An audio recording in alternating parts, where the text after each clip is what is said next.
네, 이사야서 8장입니다. 오늘은 이사야서 8장에서 10장까지를 같이 살펴보고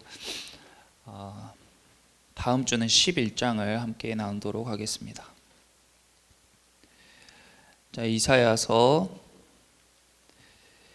8장, 9장, 10장인데 그 중에서 9장 6절, 이사야서 9장 6절 한 절을 우리 함께 읽겠습니다. 이는 한 아기가 우리에게 낳았고 한 아들을 우리에게 주신 바 되었는데 그의 어깨에는 정사를 메었고 그의 이름은 기묘자라 모사라 전능하신 하나님이라 영존하시는 아버지라 평강의 왕이라 할 것임이라. 아멘. 자, 8장을 보세요. 8장 9절 10절을 보시면 이제 8장에 이사야의 아들 이야기가 나오는데 이 아들 이름이 마헬살랄 하스바스예요. 마헬살랄 하스바스. 그 이름의 뜻이 이미 결정된 미래라는 거죠.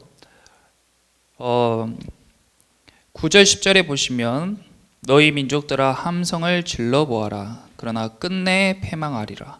너희 먼 나라 백성들아 들을지어다. 너희 허리를 동이라. 그러나 끝내 패망하리라. 너희 허리에 띠를 띠라. 그러나 끝내 패망하리라.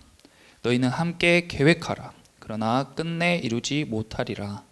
말을 해보아라. 끝내 시행되지 못하리라. 이는 하나님이 우리와 함께 계심이라. 아멘. 자, 9절 10절에서 계속 반복되는 단어가 무엇이에요? 끝내예요. 끝내 한번 동그라미 쳐보세요. 끝내 패망하리라. 여기 소 제목이 여호와께서 깨우치시다인데 하나님께서 무엇을 깨우치시냐? 하나님께서 무엇을 깨우치시냐면 끝내 망한다는 거예요. 이사야서에 보면 계속해서 망한다는 이야기가 계속 나와요. 1장에서도 나왔었죠. 우리가 계속 포도원이 싹 베어지고 다 타버리는 그런 멸망이 이스라엘에 있을 것이란 것이 반복해서 계속 나온단 말이에요. 그런데 이제 안 망하려고 막 발버둥을 치잖아요. 망할 걸 뻔히 알고 그것을 계속 듣는데 누가 가만히 있겠어요? 안 망하려고 발버둥 치는데 발버둥 쳐봤자 어떻게 된다는 거예요? 끝내 패망하리라. 이게 하나님의 말씀이에요. 너희가 함께 계획도 해보고 함께 이야기를 나누면서 방법을 강구해 보아도 어차피 끝내 패망하게 된다. 그리고 이렇게 패망하게 되는데 거기에서 끝이 아니라 하나님의 심판이 끝이 아니라 그 이후에 무엇이 있냐면 회복이 있다. 포도원이 새까맣게 다 타버렸는데 그 탄 포도원으로 끝나는 게 아니라 거기에서 무엇이 올라와요? 거기에서 여호와의 싹이 올라온다. 그것이 하나님의 회복. 그래서 그 싹을 시작으로 해서 다시 새로운 포도원이 만들어지는데 그 아름다운 포도원에 하나님께서 정말 맺기 원하시는 그런 귀한 열매들이 맺힐 것이다. 이것이 결론이에요. 그런데 그 시작이 누군가, 그것을 어떻게 이루는가, 그 방법이 9장에 나와 있는 거예요. 그 여호와의 싹을 소제목에 보시면 다른 이름으로 평강의 왕이라고 하는 겁니다. 이 세상이 하나님과의 언약을 깨어뜨려서 정의와 공의가 땅에 떨어져서 심판을 받게 되는데 그것을 다시 새롭게 재정립하고 하나님께서 원하시는 하나님의 나라로 이루어갈 여호와의 싹, 거룩한 씨, 그리고 이스라엘의 그루터기가 누군가? 그것은 바로 평강의 왕이다. 이 평강의 왕에 대한 설명이 1절에서 쭉 이제 진행이 되는데 그 클라이막스가 6절이에요. 그 평강의 왕이 누군가? 그 평강의 왕은 한 아기예요. 한 아기가 우리에게 났어요. 그러니까 마치 연약한 새싹처럼 이 한 아기가 나서 이 아기가 무엇을 할 수 있을까 하는데 그 아기가 바로 어깨에 정사를 메고 있는 이름이 기묘자요, 모사요, 전능하신 하나님이요, 영존하시는 아버지요, 평강의 왕이시다. 그럼 이분이 누구예요? 이분이 두 글자로 예수님인 거죠. 이분이 예수님인 거예요. 그래서 성경은 계속 예수님에 대한 이야기를 하고 있는 겁니다. 인간의 죄악으로 말미암아 인류의 멸망이 정해진 하나님의 뜻이에요. 그래서 우리가 아무리 그것을 거스르려 해도 끝내 우리는 멸망을 향해 간단 말이에요. 그러면 너무 절망적이잖아요. 근데 그것이 절망으로 끝나는 것이 아니라 그 끝에 무엇이냐면 그것을 회복시키고 완전한 모습으로 변화시킬 그런 분인데 그분이 바로 예수님이시다. 그 이야기를 하고 있는 것입니다. 자, 10장에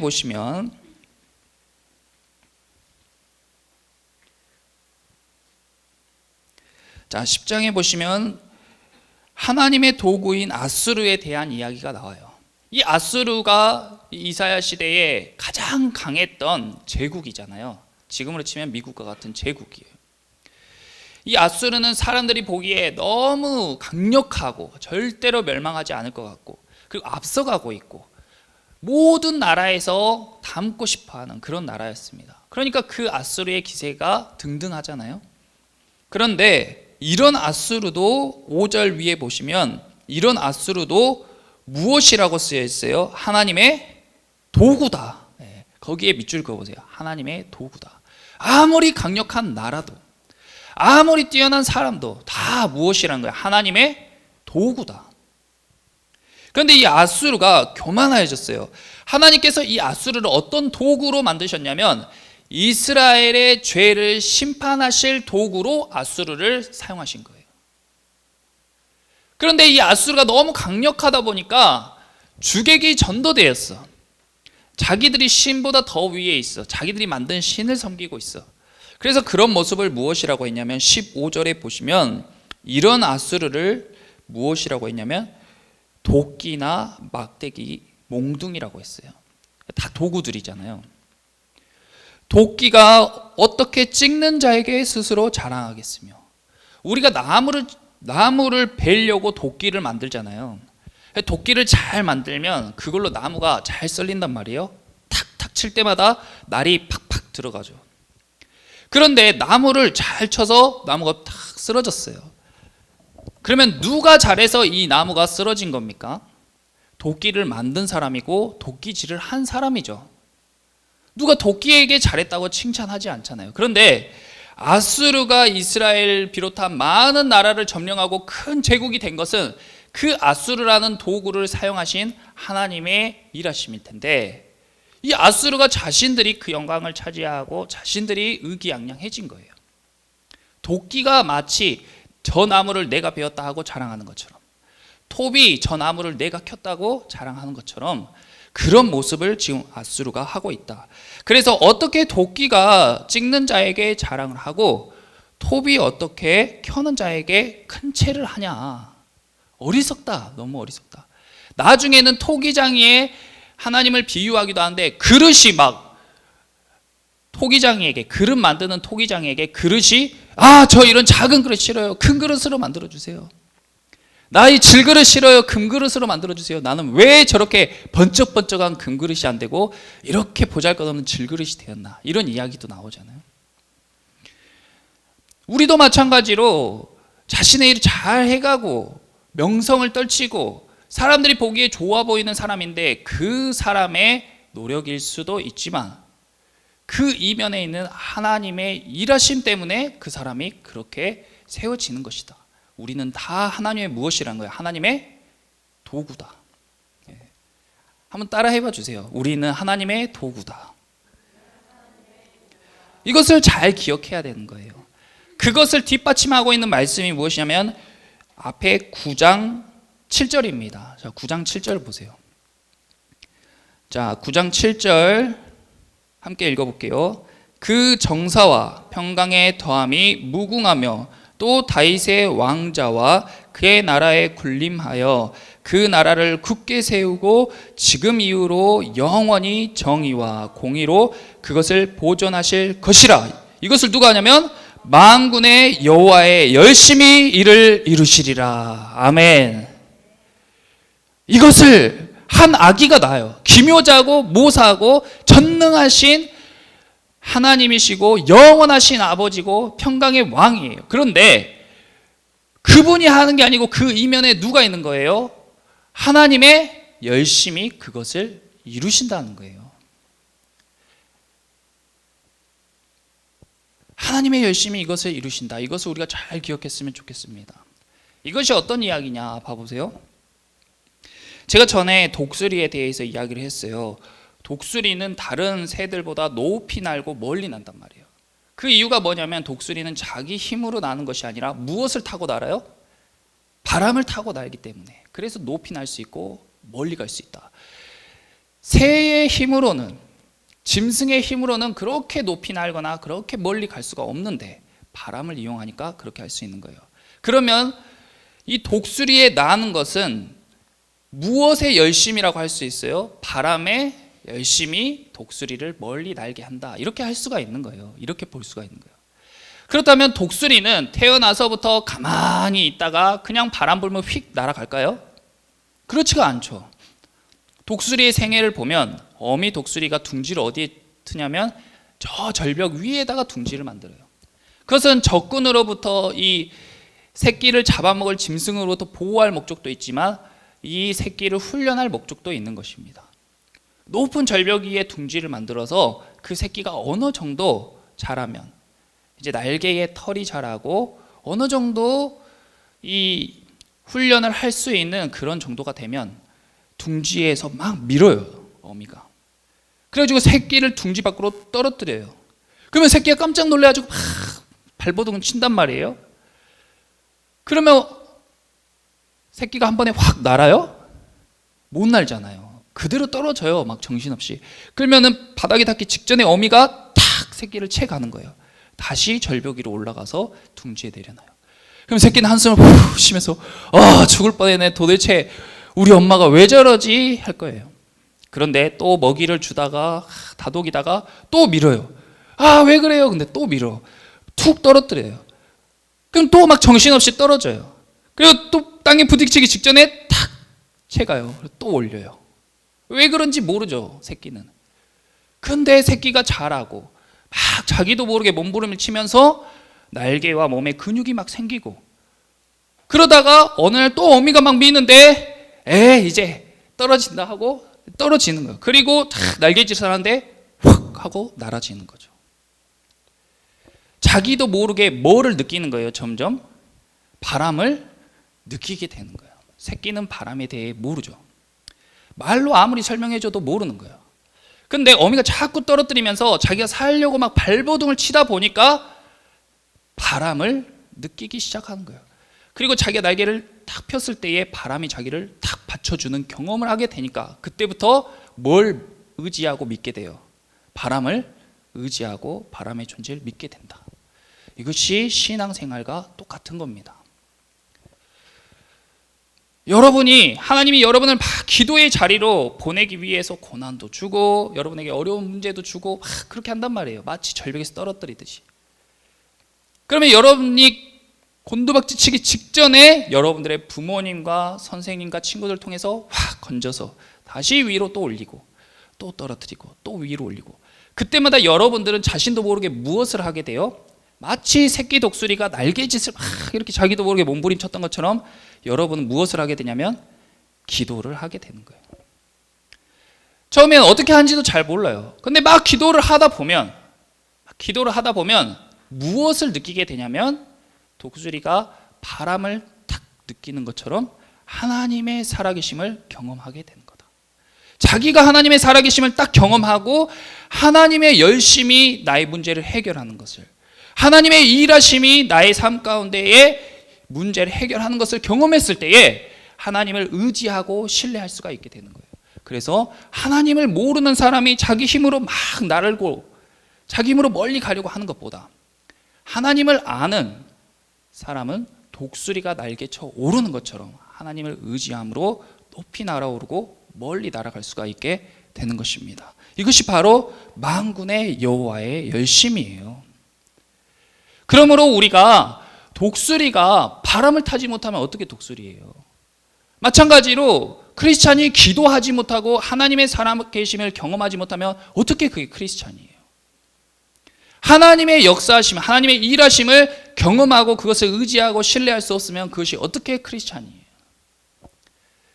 그러므로 여러분들이 50일 기도회를 우리가 하는 것은 단순한 것이 아니고 굉장히 중요한 영적인 원리입니다. 지금 여러분들이 멋진 독수리로 자라기 위해서 하나님께서 여러분을 둥지 밖으로 밀어내시는 거예요. 근데 무서워가지고 아니면은 다음으로 미루면서 계속 둥지 안에 있는 사람은 결코 날아오를 수가 없다. 이런 이야기를 성경에서 계속 반복합니다. 그래서 하나님은 심판하시고 멸망하시고 끝내 멸망하시리라. 그리고 구원하시리라. 누가 구원하시느냐? 바로 예수님이 우리를 구원하신다. 이것이 성경 전체에 계속 반복되는 이야기예요. 근데 우리가 예배 때마다 말씀을 들을 때마다 찬양을 부를 때마다 다 결론은 누구예요? 결론은 예수님이다. 그러니까 이것이 식상해지고 형식적이 되고 이것을 가볍게 생각해. 또 예수님, 또 예수님. 자, 제가 문제를 내볼게요. 잠깐.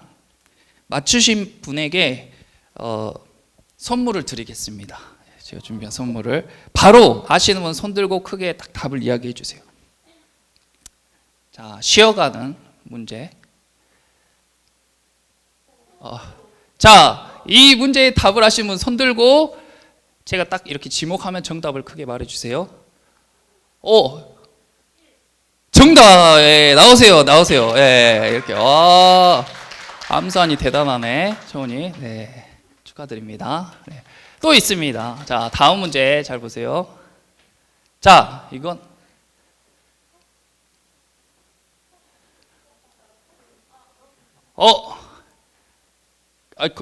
이 네 분이 가위바위보 보세요. 네 명이 가위바위보. 진영이랑 정우랑 세연이랑 서정이랑 가위바위보.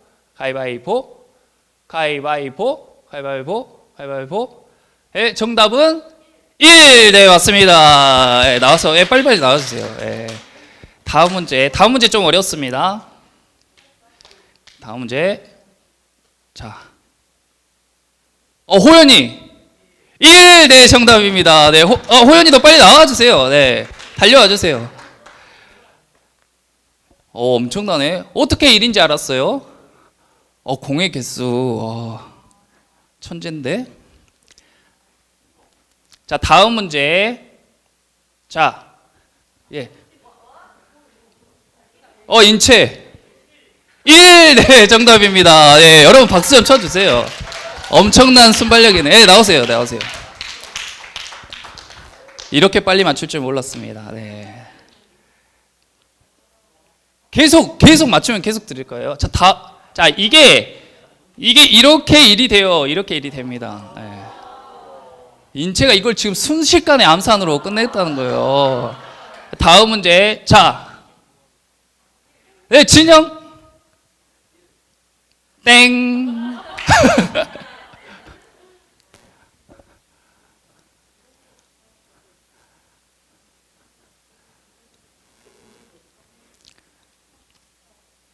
어려워요? 자, 이거는 정답이 뭐냐면 이렇게 됩니다. 정답은 3이에요. 자, 제가 왜 이 문제를 보여줬냐면 지금 이번 문제 빼고 앞에 문제들이 다 정답이 뭐였어요? 1이었어요.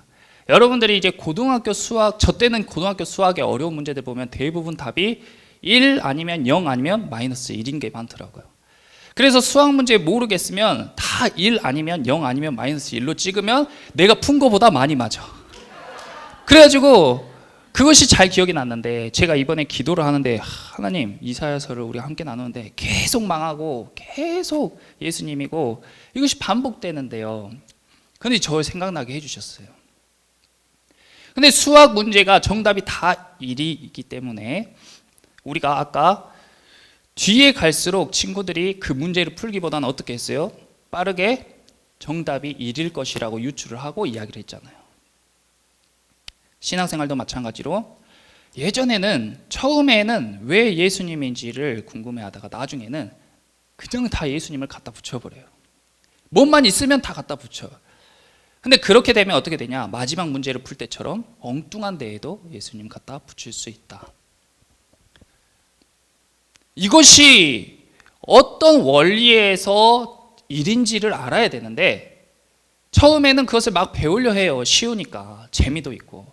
근데 점점 어려워지니까 배우기를 포기해. 근데 어차피 정답은 일인걸. 그러니까 그 수준에 머물러 있고 나중에 저렇게 어려운 문제가 나오면 그냥 일로 갖다 붙이거나 믿음으로 이런 문제도 할렐루야 일입니다 믿습니다 일을 갖다 붙여버려요. 근데 하나님께서 저걸 일로 바꾸시냐? 그런 하나님이 아니다. 하나님은 어려운 문제도 멀리 돌아서 질서에 맞게 공식에 맞게 일로 만드시는 분이 하나님이세요. 그러면 저게 다른 숫자가 나오는 것을 뭐라고 하냐면 2단이라고 하죠. 그러니까 여러분들이 대학교 가거나 성인이 되었을 때 쉽게 2단에 빠진 사람들은 아무데나 2를 갖다 붙인 사람들이 쉽게 2단에 빠져요. 분별을 할 줄 몰라. 왜 1이 나왔는지 몰랐기 때문에 아무거나 1이라고 하면 그냥 덥석 믿고 가버리는 거예요. 그런데 예수님이 답이죠. 성경은 다 예수님이 답이에요. 그런데 어떻게 해서 예수님이 답인 거고 왜 예수님이 답이어야 하고 어떻게 이것을 풀어내셨는지 그거에 대한 설명이 이렇게 두껍게 이것이 다 풀이 과정이에요. 이것이 풀이 과정인데 이 풀이 과정을 잘 알아야 우리 삶 가운데에서도 어떻게 예수님이 역사하시고 왜 예수님이 역사하실 수밖에 없고 왜 예수님만이 답인지를 우리가 확실히 알고 적용을 할 수가 있는데 그냥 아무데나 막 갖다 붙이면 나중에 자기가 자기께 넘어가거나 큰 문제에 부딪히게 되거나 회의감이 들거나 혼란이 오게 되는 거죠. 그러므로 이사야서에서도 큰 주제는 두 가지예요. 하나님 여호와의 날에 하나님께서 반드시 심판하실 거라는 것과 그리고 하나님이 반드시 구원하실 거라는 것 두 가지. 그리고 그 중심에 이 모든 것을 실행하시는 분이 바로 예수님이시다. 이것이 결론인데 그 과정을 매우 디테일하게 어째서 아수르가 도구로 사용됐다가 멸망하는지 두로와 시돈과 에돔과 아람과 모압과 암몬 어떤 관계가 있는지 왜 순서가 이래야만 됐는지 그런 것들을 잘 알아야 지금 이 시대에 코로나가 우리에게 어떤 의미인지 그 이후의 삶은 어떻게 될 건지 왜 내 가정과 내 주변 환경과 나는 이렇게 태어났는지 이런 문제에 대해서 여러분들이 답을 얻을 수 있게 되는 것입니다. 자, 한 가지 예만 보고 말씀을 마칠게요. 자, 어째서 아수르와 같이 이스라엘보다 어떻게 보면 아수르는 더 악독해요. 포로된 나라의 사람들을 갈고리로 끌고 가는 걸 보여줬잖아요. 예전에 갈고리로 사람을 돼지처럼 찍어서 끌고 가버린단 말이에요. 잔인해요. 그런데 이 아수르를 이스라엘보다 더 죄가 많고 더 하나님 앞에 불의한 아수르를 사용해서 왜 이스라엘을 심판하냐 그거예요. 그래서 세상 사람 눈에 보기는 하나님을 믿고 섬기는 이스라엘은 다 망해가고 하나님을 알지도 못하고 비방하고 하나님께 적대시하는 아수르는 제국이 되었단 말이에요. 어째서 이렇게 신앙생활을 하지 않은 사람은 더 흥하고 신앙생활을 하는 우리는 힘들어지는가? 그 이유에 대해서 자 10장 12절 보세요. 왜 하나님을 믿지 않는 사람들이 세상 가운데 더 잘 되는 것 같고 하나님을 믿는 사람들은 어려움을 겪게 되는가? 자 10장 12절 함께 읽겠습니다. 그러므로 주께서 주의 일을 시온산과 예루살렘에 다 행하신 후에 아수르 왕의 완악한 마음의 열매와 높은 눈의 자랑을 벌하시리라. 아멘. 순서가 있다는 거예요. 아수르도 반드시 멸망당하고 심판당합니다. 아멘. 우리 주변에 예수님을 모르고 믿지 않고 살아가는 사람들 잘 사는 것 같지만 그들의 결국에 하나님의 심판이 있을 거라는 거예요. 그래서 그 사람들에게 복음을 꼭 전해야 되는 거예요. 근데 그 전에 무엇이 먼저냐? 자, 무엇이 먼저예요? 주께서 주의 일을 시온산과 예루살렘에 다 행하신 후에, 시온산과 예루살렘에 다 행하신 후에, 그 후에 아수르를 벌하시리라. 그러면 이것을 지금 우리 시대에 대입을 해보면 시온산과 예루살렘은 이 시대에 어디로 우리가 알 수가 있는 거예요? 이 앞에서 자 우리가 하나님의 말씀이 시온산에 있다, 다 시온산으로 가자 이랬잖아요 사람들이. 그럼 이 시대의 사람들이 하나님의 음성을 듣기 위해 다 어디로 가고 있는 거예요? 교회로 가고 있는 거잖아요. 그러면 이것을 이렇게 할 수 있죠. 하나님께서 교회에 하나님께서 하고자 하시는 일을, 또 하나님을 믿고 따르는 백성들에게 먼저 하나님이 하실 주의 일을 행하신 이후에 그때에 하나님을 알지 못하는 사람들을 벌하실 것이다. 그러면 이제 이해가 되는 거죠. 어째서 저 친구가, 어째서 저 사람은 하나님을 알지 못하는데 오히려 하나님께서 죄라고 하는 일을 저렇게 행하는데도 잘 사는 것 같은가? 그것은 하나님께서 일을 순서대로 지금 하고 계시는데 먼저 하나님을 아는 사람들 시온산과 예루살렘에 먼저 주의 일을 다 행하신 이후에 그 뒤에 아수르를 벌하실 것이다. 그 벌이 무섭고도 무섭다. 그것이 바로 성경에서 계속 우리에게 이야기해 주고 있는 말인 것입니다. 그러므로 여러분, 지금 종려주일인데 예수님께서 십자가에 못 박히시기 일주일 전이에요. 다음 주는 이제 부활주일입니다. 그리고 이번 한 주간 고난주간이면서 또 성찬식도 있고 50일 기도회도 있고, 여러분들이 그런 날들을 형식적으로 항상 매년 하는 것이니까, 또 50일 기도회도 때마다 돌아오는 거니까 그렇게 해서는 절대 여러분들이 그 안에 있는 유익을 여러분의 것으로 만들기가 어려워요. 그러니까 왜 이것이 나에게 필요한 것인지, 마치 저 수학 문제를 풀 때 과정이 중요한 것처럼 주님이 나에게 어떻게 일하셨는지, 지금은 나에게 어떻게 일하고 계시는지 독수리가 바람을 느끼듯이 여러분, 하나님의 백성들이 하나님의 살아계심과 성령님의 일하심을 잘 경험할 수 있는 귀한 시간이 될 줄 믿습니다. 기도에 함께 참여해서 우리가 함께 기도할 때 하나님의 열심을 경험하는 저와 여러분이 되시기를 예수님의 이름으로 기도합니다. 기도하겠습니다. 주님 감사합니다. 주님, 하나님을 알지 못하는 사람들은 발버둥치며 하나님께 벗어나려 하고 하나님의 말씀을 거스르려 하고 자신들의 뜻대로 이 세상을 만들어 가고자 하지만, 하나님께서는 거듭거듭 강조하시며 말씀하시기를 끝내 패망하리라 하셨습니다.